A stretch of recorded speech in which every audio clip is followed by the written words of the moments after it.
knocked on doors, millions of them, in the freezing winters of Iowa and New Hampshire, and in the heat of Nevada and in South Carolina, and in states throughout the country. I want to thank the 2 million Americans who have contributed financially to our campaign and showed the world that we can take on a corrupt campaign finance system and run a major presidential campaign without being dependent upon the wealthy and the powerful. Thank you for your 10 million contributions, averaging $18.50 a donation. I want to thank those who phone banked for our campaign and those of you who sent out millions of texts. And I want to thank the many hundreds of thousands of Americans who attended our rallies, town meetings, and house parties from New York to California. Some of these events had over 25,000 people, some had a few hundred, and some had a dozen, but all were important. And let me thank those who made these many events possible. I also want to thank our surrogates, too many to name. I can't imagine that any candidate has ever been blessed with a stronger and more dedicated group of people who have taken our message to every part of this country. And I want to thank all of those who made the music and the art an integral part of our campaign. I want to thank all of you who spoke to your friends and neighbors, posted on social media, and worked as hard as you could to make this a better country. Together, we have transformed American consciousness as to what kind of nation we can become, and have taken this country a major step forward in the never-ending struggle for economic justice, social justice, racial justice, and environmental justice. I also want to thank the many hundreds of people on our campaign staff. You were willing to move from one state to another and do all the work that had to be done. No job was too big or too small for you. You rolled up your sleeves and you did it. You embodied the words that are at the core of our movement, not me, but us. And I thank each and every one of you for what you've done.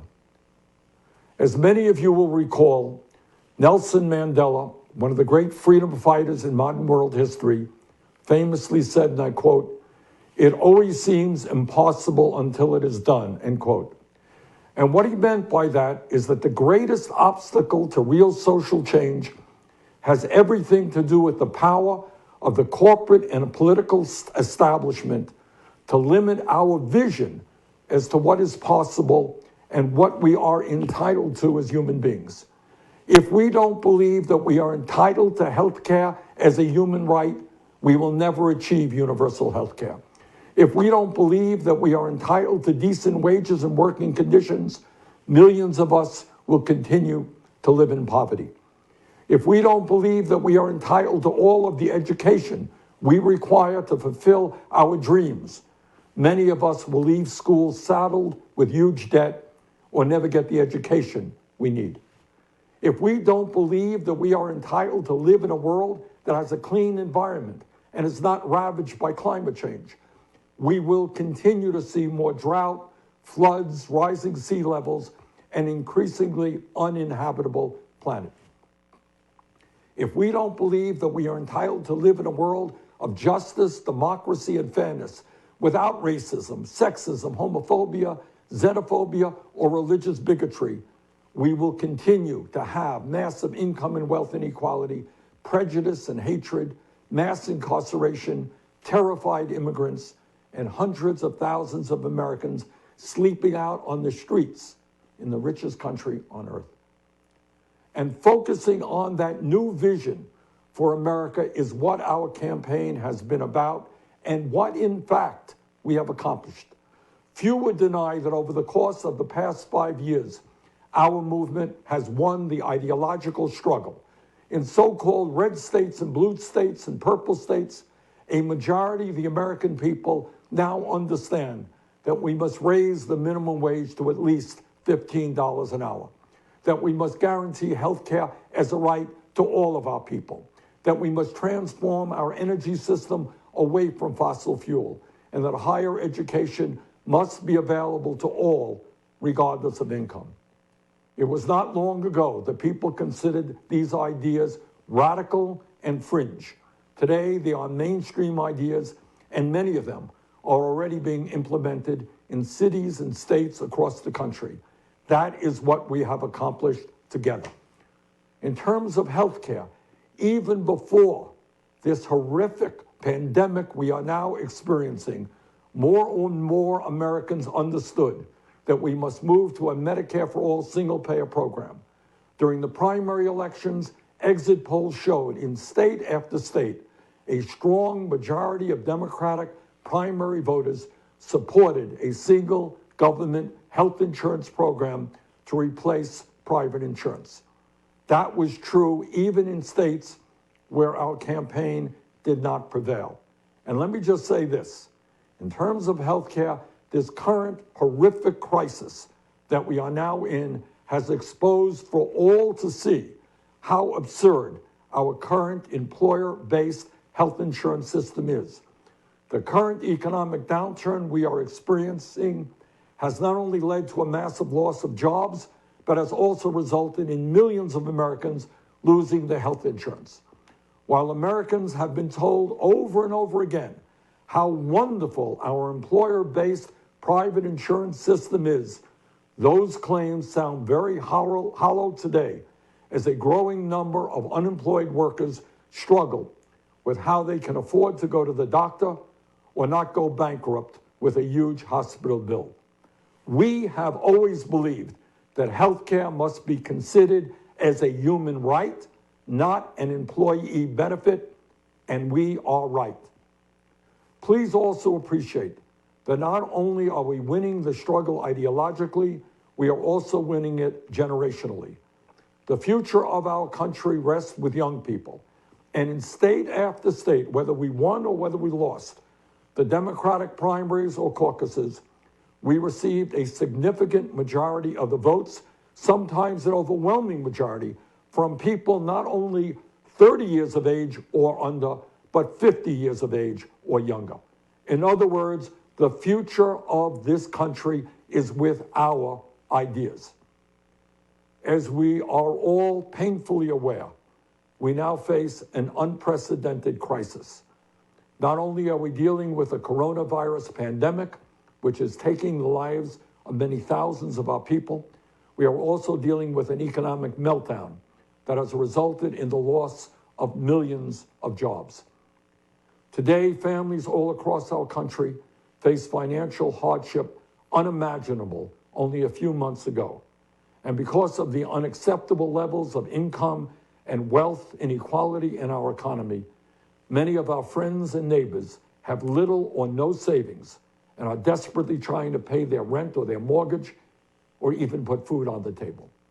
This reality makes it clear to me that Congress must address this unprecedented crisis in an unprecedented way that protects the health and economic well-being of the working families of our country, not just powerful special interests.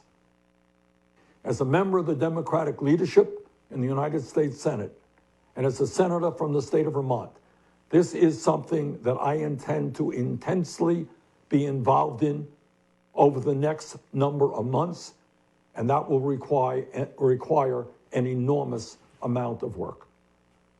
Which takes me to the state of our presidential campaign. I wish I could give you better news, but I think you know the truth.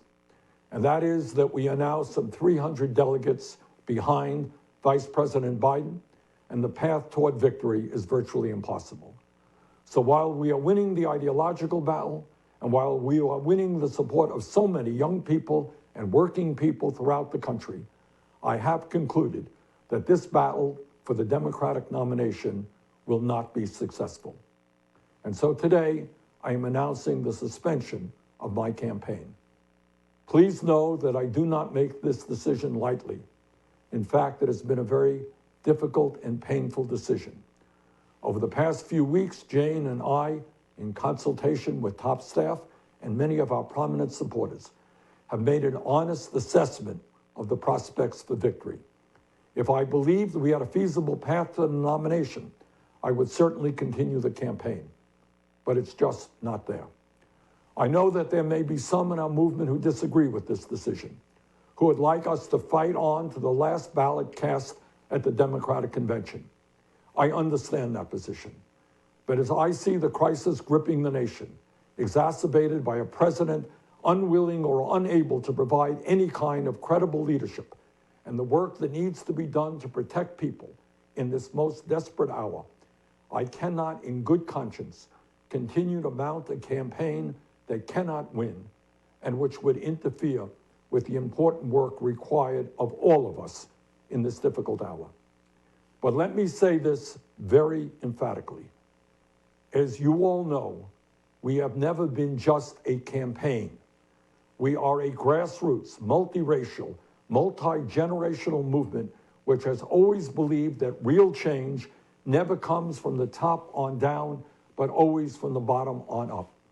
We have taken on Wall Street, the insurance companies, the drug companies, the fossil fuel industry, the military-industrial complex, the prison industrial complex, and the greed of the entire corporate elite. That struggle continues.